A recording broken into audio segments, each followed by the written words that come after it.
नमस्कार दोस्तों, प्रकाश network channel में आप सभी का एक बार फिर से स्वागत है। ईपीएफ कार्यकारिणी समिति यानी कि सीबीटी की 111वीं बैठक के सदस्य सेवाओं में प्रमुख सुधार और समृद्ध ध्यान केंद्रित करने के लिए ईपीएफओ की ओर से एक मीटिंग 18 जनवरी 2025 को रखी गई थी, जिसका यहाँ पर सरलीकरण क्या कुछ उसमें निर्णय ले गए हैं उसको यहाँ पर जानकारी ईपीएफओ ने अपनी प्रोफाइल पर देते हुए 19 जनवरी 2025 को यहाँ पर अपने सभी ईपीएस 95 पेंशन धारकों को जानकारी दी। क्या कुछ इस लेटर पैड में दिया गया है तो हम आज इस वीडियो में चर्चा करने वाले हैं। तो वीडियो शुरू करने से पहले आप सभी से एक बार रिक्वेस्ट है कि इस वीडियो को आप शुरू से लेकर लास्ट तक जरूर देखें और चैनल पर नहीं हो तो चैनल को सब्सक्राइब करके बेल आइकन को ऑन कर दीजिएगा। तो ईपीएफ के केंद्रीय न्यासी बोर्ड की है वो कार्यकारिणी समिति यानी कि ईपीएफओ की सीबीटी मीटिंग है वो 111वीं बैठक थी, जो कि 18 जनवरी 2025 को नई दिल्ली के ईपीएफओ मुख्यालय में सचिव श्रम एवं रोजगार मंत्रालय सुश्री सुमिता डावरा की अध्यक्षता में बैठक हुई। वे ईपीएफओ की सीपीएफ श्री यानी कि रमेश कृष्ण मूर्ति श्रम एवं रोजगार मंत्रालय के वरिष्ठ अधिकारी, नियोक्ताओं और कर्मचारियों के प्रतिनिधि यहाँ पर है वो शामिल हुए। इस बैठक में यहाँ पर महत्वपूर्ण एजेंडा पर है वो चर्चा की गई थी। इसमें क्या कुछ महत्वपूर्ण एजेंडा थे तो हम बात करने वाले हैं केंद्रीय आईटी सक्षम प्रणाली यानी कि सीआईटीएस, जो कि 2.01 कार्यवंत की प्रगति पर है। तो इसी को लेकर इस पर चर्चा की गई। समिति ने है वो सीआईटीएस के 2.01 कार्यकर्ते में हुए यहाँ पर है वो प्रगति को स्वीकार किया और बड़े पैमाने पर है वो डेटा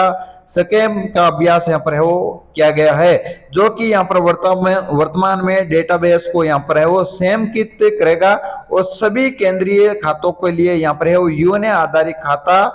वहीं पर है वो इस सुविधाओं के लिए बहुत ही बड़ी तेजी से यहाँ पर पहुंचाने का दावा किया और अनुमति यहाँ पर सीपीएस केंद्रीय पेंशन भुगतान प्रणाली के सफल रोल आउट के उद्देश्य से पेंशन प्रक्रियाओं को सुव्यवस्थित करना, पेंशन भोगियों के लिए समय पर है वो सटीक पेंशन है वो से वितरण सुनिश्चित करने के लिए 68 लाख पेंशन भोगियों को लाभान्वित करने की यहाँ पर समीक्षा की गई। तो यहाँ पर सीधी भाषा में कहे तो ईपीएस 95 पेंशन धारकों के लिए जो सुव्यवस्था यानी कि पेंशन भोगियों को यहाँ पर परेशानियों का सामना करना पड़ रहा था पेंशन के लिए, उसके लिए यहाँ पर है वो बहुत ही बड़ा यहाँ पर है वो दावा किया गया है केंद्रीय पेंशन भुगतान प्रणाली के द्वारा कि उनको पेंशन में है वो किसी प्रकार की यहाँ पर देरी नहीं की जानी चाहिए। और अगले बड़ा यहाँ पर मुद्दा था कि वैकल्पिक विवाद समाधान यानी कि एडीआर। समिति ने वो एडीआर तंत्र को अपनाने का प्रस्ताव वहां पर है वो चर्चा की, जिसका उद्देश्य मुकदमेबाजी के बोझ और उससे जुड़ी देरी को कम करना, औद्योगिक न्यायाधिकरणों सहित विभिन्न स्तरों पर है वो लंबित विवादों विशेष रूप से ईपीएफ एवं एमपी अधिनियम 95(2) के तहत यहाँ पर नुकसान से संबंधित विवादों को तेजी से और अधिक सौंदर्यपूर्ण यहाँ पर वो सौदागरणपूर्ण समाधान करना और इसी दृष्टिकोण से इसमें शामिल लोगों को यहाँ पर शीघ्र सामाजिक सुरक्षा मिलेगी और संसाधनों से वो बचत होगी और हितधारकों के बीच में भी यहाँ पर विश्वास बढ़ने की पूरी उम्मीद जताई है। उच्च वेतन पेंशन पर भी यहाँ पर समिति को पिछले महीने में 1 लाख से अधिक यहाँ पर अधिक लंबित आवेदनों को शीघ्र से जांच तथा क्षेत्रीय कार्यालयों की नियमित निगरानी और स्पष्टीकरण जारी करके 21,000 मांग पत्र जारी करने के बारे में जानकारी दी गई थी।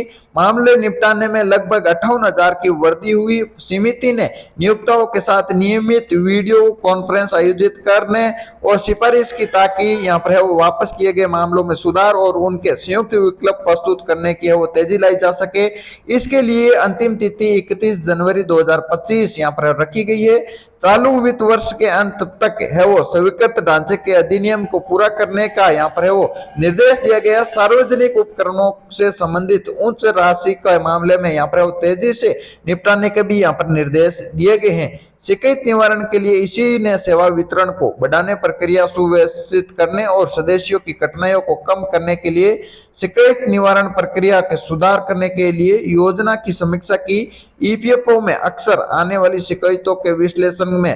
आम समस्याओं की पहचान और वर्गीकरण हुआ। सुधार प्रक्रिया का उद्देश्य इन समस्याओं के मूल कारण है को संशोधित करना और प्रणालीगत सुधारों के माध्यम से इन मुद्दों को हल करना। इस संदर्भ में ईपीएफओ ने इस सप्ताह की शुरुआत को यहाँ पर 2 निर्देश जारी किए गए हैं, जिसमें सदस्य प्रोफाइल अपडेट के लिए ऑनलाइन प्रक्रिया का सरलीकरण और दूसरा पीएफ हस्ताक्षरण की प्रक्रिया भी यहाँ पर सरलीकरण करने का पूरा यहाँ पर दबाव दिया गया है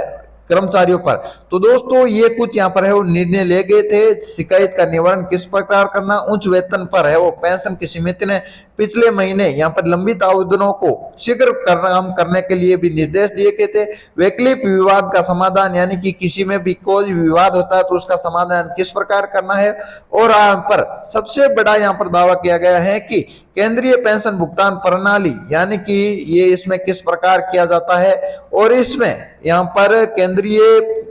आईटी सक्षम प्रणाली यानी कि सीआईटीएस के तहत यहाँ पर किस प्रकार कर्मोन्नत प्रगति होती है उसके बारे में यहाँ पर इसके